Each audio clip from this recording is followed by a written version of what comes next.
Hello dear friends, আজকে আমরা জানবো সিএসআরএফ ভালনারেবিলিটির পিওসি কিভাবে জেনারেট করা হয়।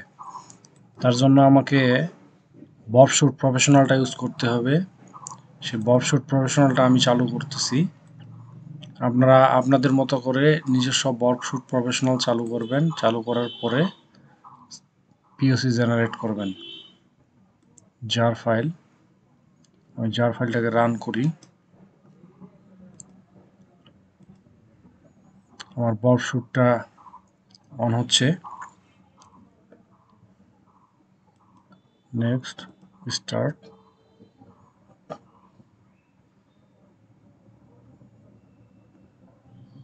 ববশুট প্রফেশনাল ছাড়া সিএসআরএফ পিওসি জেনারেট করা অনেক কষ্টকর। এখন আমি আমার ব্রাউজারে যাব। ব্রাউজারে গিয়ে আমি একটা ডেমো ওয়েবসাইটে নিয়ে যাচ্ছি আপনাদের। এই ডেমো ওয়েবসাইট থেকে আমি আপনাদেরকে দেখাবো কিভাবে পিওসি জেনারেট করতে হয়। আমি আমার ফায়ারফক্সে আসার পর একটা ডেমো ওয়েবসাইটে আসলাম, testfire.net। আচ্ছা, এখানে আসার পর আমি একটা ফর্ম বের করব, যে ফর্মটা ফিল আপ করতে হবে। কন্ট্যাক্ট আস, এখানে একটা ফর্ম আছে, অনলাইন ফর্ম। ধরেন আমি এই ফর্মটাকে ফিল আপ করবো।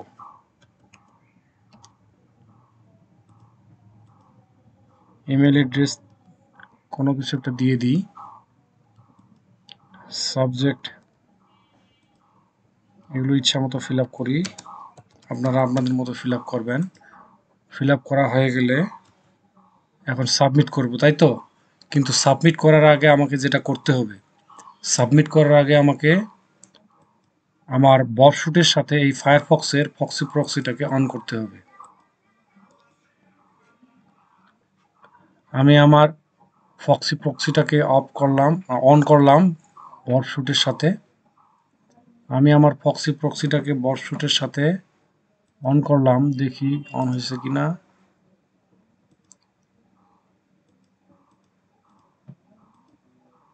হ্যাঁ, এখন আমার ববশুটে প্রক্সিতে গিয়ে ইন্টারসেপ্টটা অন করতে হবে। ববশুটে গিয়ে কি করলাম, প্রক্সিতে গিয়ে ইন্টারসেপ্ট অন করলাম এবং ফায়ারফক্সে আমি আমার ফক্সি প্রক্সিটাকে অন করছি। আচ্ছা, এবার আমি যদি এটা সাবমিট করি তাহলে ববশুটে ইন্টারসেপ্ট হবে। সাবমিট করলাম, এই দেখছেন ববশুটটা বিপ করতেছে, তার মানে ইন্টারসেপ্ট করছে। এখানে ড্রপ করে দেই।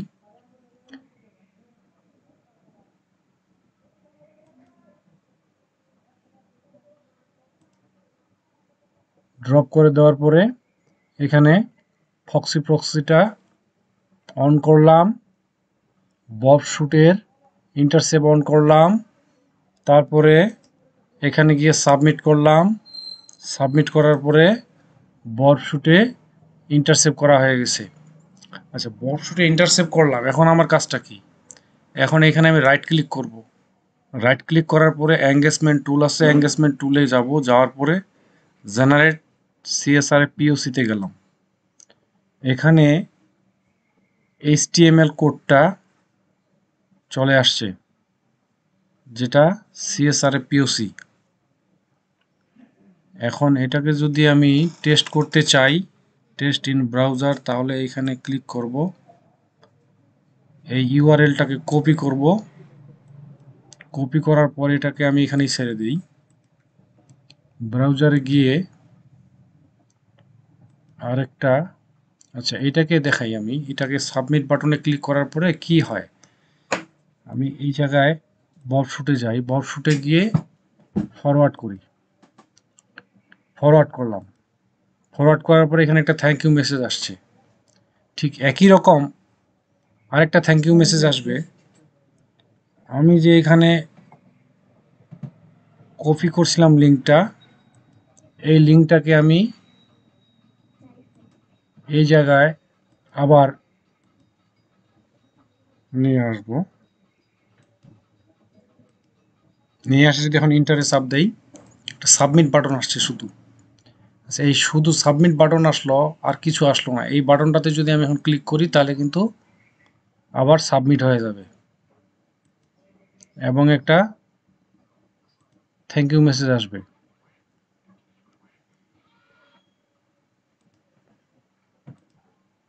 তার জন্য আমাকে ইন্টারসেপ্টটাকে অফ করতে হবে, নাহলে হবে না। এই যে অফ করছি, এখন থ্যাংক ইউ মেসেজটা আবার আসছে।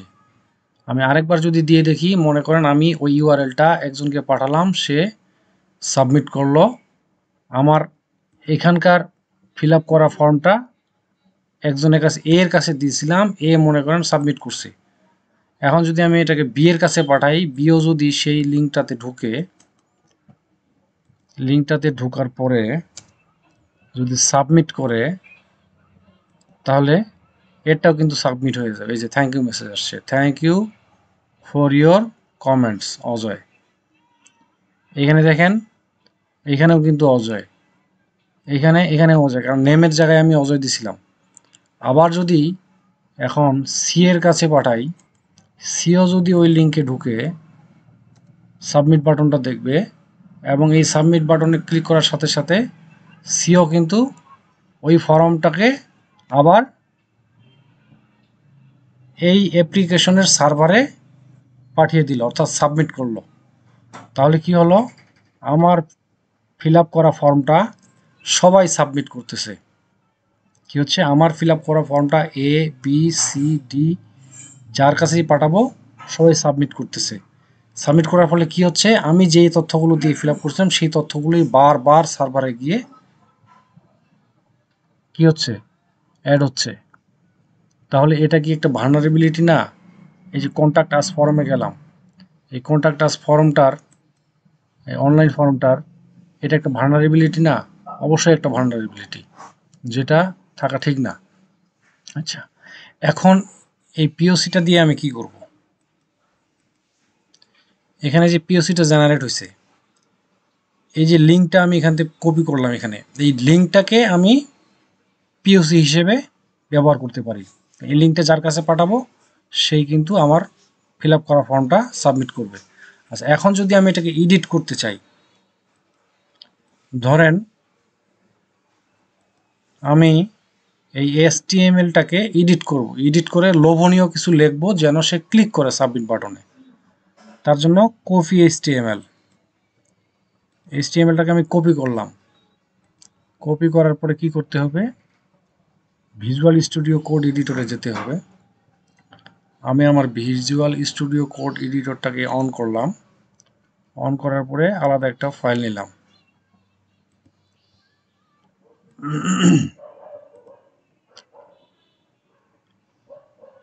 এই ফাইলটাকে নিচ্ছি আমি, ধরে নেন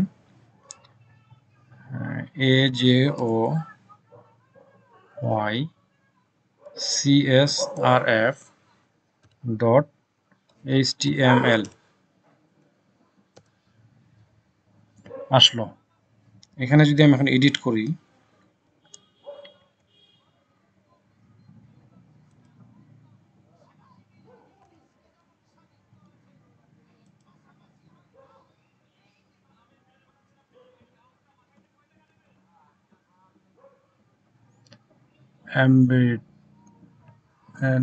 আচ্ছা, এখানে আসলাম, আসার পরে বডি, এই বডিটাতে আমি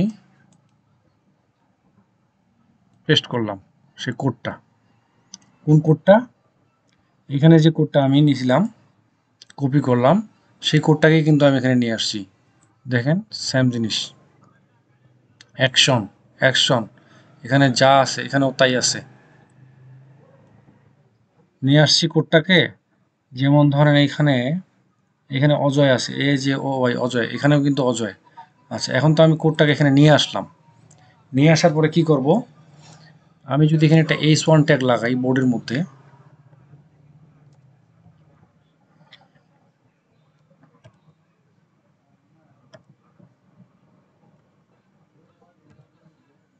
H1 ট্যাগের মধ্যে যদি আমি লিখি, আচ্ছা তার আগে আমি আমার বাংলা কিবোর্ডটাকে অন করি,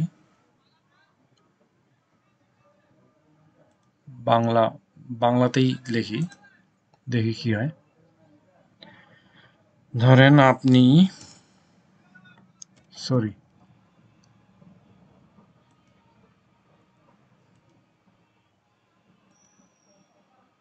বাংলা আসবে এখন।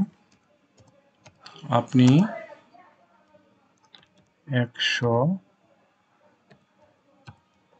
টাকা পেয়েছেন। আপনি 100 টাকা পেয়েছেন। আচ্ছা,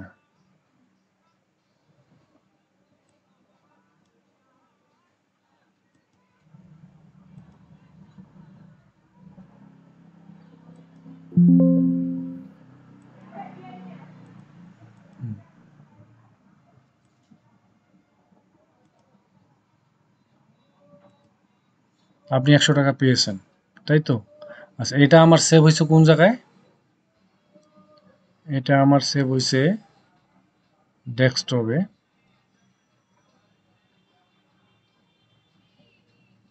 ডেস্কটপে। আচ্ছা, এখন যদি আমি ডেস্কটপে যাই, এখানে এই যে এই ফাইলটা, এইটাকে যদি আমি এখন এইটা এই ফাইলটাকে যদি আমি এখন কারো কাছে পাঠাই, পাঠার পরে সে কি ফাইলটাতে ঢুকবে? ঢুকলো, ঢোকার পরে কি দেখলো? আপনি 100 টাকা পেয়েছেন, সাবমিট রিকোয়েস্ট, সাবমিট। আপনি এই টাকাটা নেওয়ার জন্য যদি রিকোয়েস্ট করেন, তাহলে এখানে সাবমিট করতে হবে আপনাকে রিকোয়েস্টটা। যখন আপনি সাবমিট করবেন তখন কি হবে? এই যে আপনি আমার ফর্মটা অলরেডি ফিল আপ করে ফেললেন। কি হলো? আমি আরেকবার দেখানোর চেষ্টা করি। এগুলো সব কেটে দিলাম।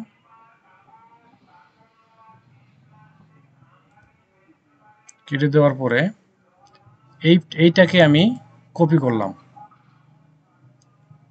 এটাকে আমি কপি করলাম, কপি করে এই ফাইলটাকে, এইচটিএমএল ফাইলটাকে আমি কারো কাছে পাঠিয়ে দিলাম। কোনো না কোনোভাবে পাঠালাম, পাঠার পরে সেই ফাইলটাতে ঢুকবে। যখন ফাইলটাতে ঢুকে দেখবে, পড়বে আমি কি পাঠিয়েছি তার কাছে, আপনি 100 টাকা পেয়েছেন, সাবমিট রিকোয়েস্ট। এখানে যখন সাবমিট রিকোয়েস্ট বাটনে চাপ দেবে, সে কিন্তু আমার ফিল আপ করা ফর্মটা বারবার ওই সার্ভারে সাবমিট করবে। তাহলে এটা কি হচ্ছে? এটা এই ওয়েবসাইটের জন্য একটা ভালনারেবিলিটি। এক্ষেত্রে হয়তো বা মনে করতে পারেন একটা ফর্ম বারবার ফিল আপ করছে, তাতে ক্ষতি কী? কিন্তু না, কিছু কিছু ক্ষেত্রে দেখা যায় যে পাসওয়ার্ড পাসওয়ার্ড রিসেট করার জন্য এক ধরনের ফর্ম থাকে, যেখানে আগের পাসওয়ার্ডটা দেওয়া লাগে না, সরাসরি পাসওয়ার্ড রিসেট করার একটা ফর্ম থাকে। ওই ধরনের ক্ষেত্রে যদি এই ভালনারেবিলিটি থাকে, তাহলে আমি যদি এটা করার মাধ্যমে কারো কাছে লিঙ্ক পাঠাই, সবাই বারবার শুধু আমার দেওয়া পাসওয়ার্ড দিয়েই তাদের পাসওয়ার্ডগুলো চেঞ্জ করবে, পরবর্তীতে বের হয়ে আসলে আর ঢুকতে পারবে না।